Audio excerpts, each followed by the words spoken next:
Salut à tous, aujourd'hui on va parler de comportement et on va parler d'une personne en particulier qui au niveau comportement était l'exemple à suivre. Je vais parler du prophète sallallahu alayhi wa sallam qui était la personne à suivre, qui était pris pour exemple par à son époque par les musulmans et non musulmans d'ailleurs. Euh, il avait été envoyé comme dernier messager sur terre afin de parfaire le monde. Il était miséricordieux pour tout le monde. Et sa miséricorde prenait le dessus sur la haine qu'il pouvait avoir pour les gens. C'est pour ça qu'il était bon, il savait pardonner, il aimait, il était d'une gentillesse à tout. Et tous les musulmans et non musulmans le prenaient pour exemple.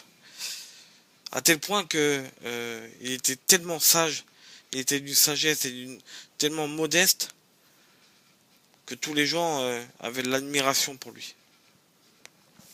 Alors il y avait autre chose aussi, c'est que le prophète sallallahu alayhi wa sallam était extrêmement jalousé par d'autres personnes. Pourquoi? Parce que c'était une personne qui était quand même assez importante, qui était quelqu'un de modeste, hein, qui savait pardonner. C'était l'exemple type de la personne qu'il fallait suivre au niveau du comportement. Parce qu'il pardonnait tout. Il ne jugeait jamais les gens. Quelqu'un venait le voir et lui disait au prophète, j'ai volé. Il disait, va-t'en. Il cherchait même pas à savoir ou à, à juger. Va-t'en, va prier sur moi pour, euh, pour, euh, pour t'excuser. Et les gens le faisaient parce qu'il jugeait pas, il disait, il savait pardonner. Même pour les péchés les plus graves, il pardonnait. Et un jour, comme le prophète, vous savez que c'était quelqu'un qui était extrêmement, qui a eu énormément de menaces, qui a failli tuer plusieurs fois. On lui a tout fait au prophète, mais jamais il a eu de la haine pour qui que ce soit. Et un jour, le prophète sallallahu alayhi wa sallam était allongé sur un herbe avec ses compagnons. Alors ils étaient généralement une minorité, et ses compagnons étaient tout autour de lui, mais assez loin. Et donc le prophète dormait sous l'arbre. Puis une personne s'approche de lui, un homme qu'il connaissait pas du tout, s'approche de lui, prend son arme et le met sous la gorge du prophète. Là, le prophète, il se réveille et on connaissait le prophète pour être calme. C'est-à-dire que dans toute situation, il ne paniquait jamais, il restait toujours calme. Il était comme ça. Il reste regarder l'homme sans paniquer, sans rien. Et l'homme lui dit, s'adresse au prophète et lui dit, maintenant, qui va te défendre? Tes compagnons sont loin, le temps qu'ils arrivent, j'ai le temps de te tuer. Et le prophète, attendez, regardez, là, on va voir là ce que le prophète a répondu. Lui a répondu, Allah me défendra. Et là, l'homme est resté sans rien dire, il a commencé à trembler, à paniquer, il a lâché l'épée. Et là, le prophète, comme c'était quelqu'un de calme, qui savait toujours garder son calme, dit, mais qu'est-ce qu'il y a? La personne ne répondait pas. Et puis, il attendait un peu, puis l'homme qui avait menacé le prophète, s'adresse au prophète et lui dit, qu'est-ce que je vais dire à mon peuple, à ma famille? Et le prophète reste lui regarder et lui dit, rentre chez toi, rentre, va-t'en. Et il lui a dit ça. Alors que le prophète aurait pu très bien le mettre en prison à vie, mais il l'a laissé vivant. Il l'a laissé vivant, il l'a laissé en plus en liberté. C'est là qu'on voit le, le, le, le comportement du prophète à l'égard des personnes. Il aurait pu très bien le mettre en prison, mais il l'a pas fait. Il l'a laissé en vie. Ça, c'est encore une preuve que le prophète avait un comportement exemplaire. Surtout, parce que là, il aurait pu très bien le laisser, le mettre en prison. Il l'a laissé libre. Il a dit, va-t'en, rentre chez toi. Au lieu de l'emmener en prison. Non, il l'a laissé en liberté. Ça, c'est un comportement que même les compagnons voulaient avoir, et même les autres, que ce soit musulmans ou pas, voulaient avoir.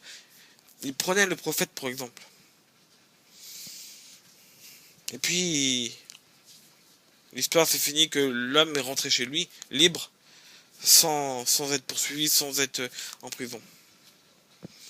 Deuxième chose, c'est que le prophète faisait preuve de clémence. Hormis qu'il savait pardonner, il pardonnait tout, il était d'une grande gentillesse,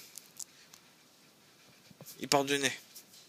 Et la deuxième chose, c'est un homme, un jour pareil, qui venait dans l'idée de tuer le prophète,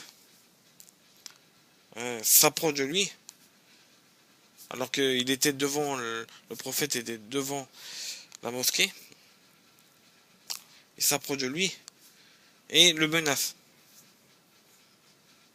Comme l'homme précédemment que j'ai expliqué, il menace le prophète. Il lui dit maintenant qu'est-ce que tu vas faire? Alors qu'il y avait un de ses compagnons qui était à côté de lui. Et puis le prophète ne répondait pas, le restait regarder.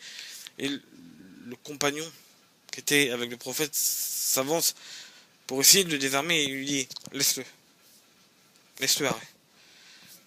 Il l'a laissé. Il dit le prophète lui dit maintenant tue-moi alors. Puisque tu m'as devant moi, tue-moi.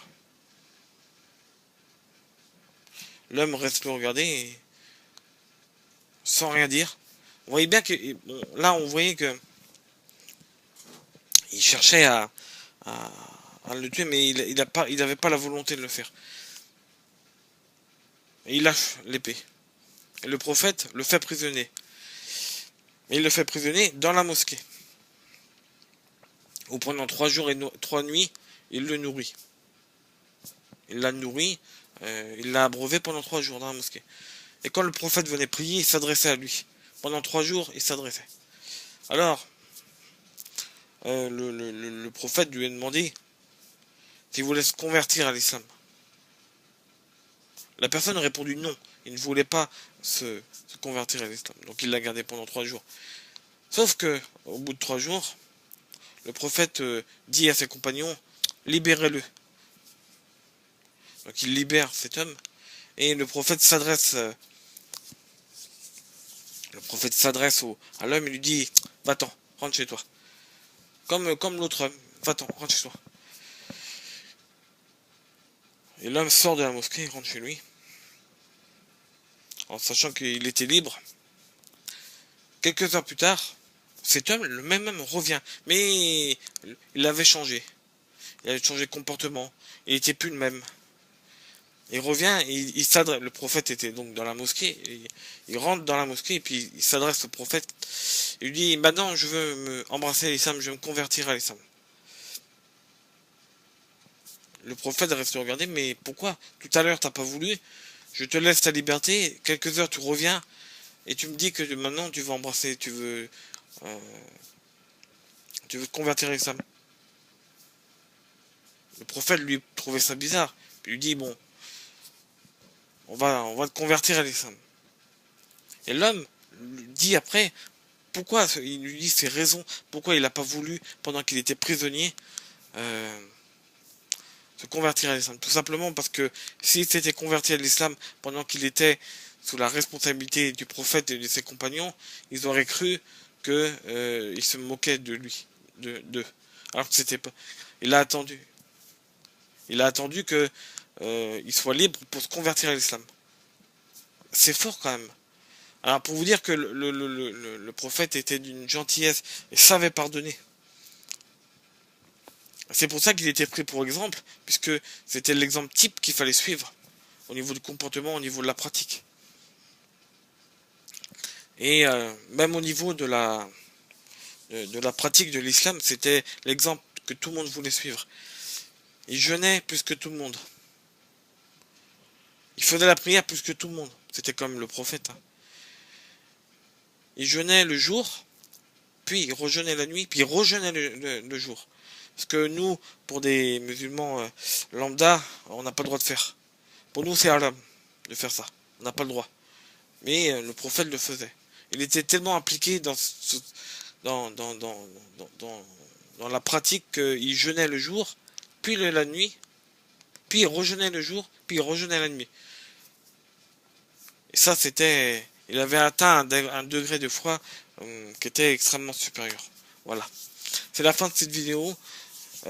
Si cette vidéo vous a plu, n'hésitez pas à laisser un pouce bleu, un commentaire, de vous abonner à ma chaîne. Et moi, je vous dis à plus. Salam.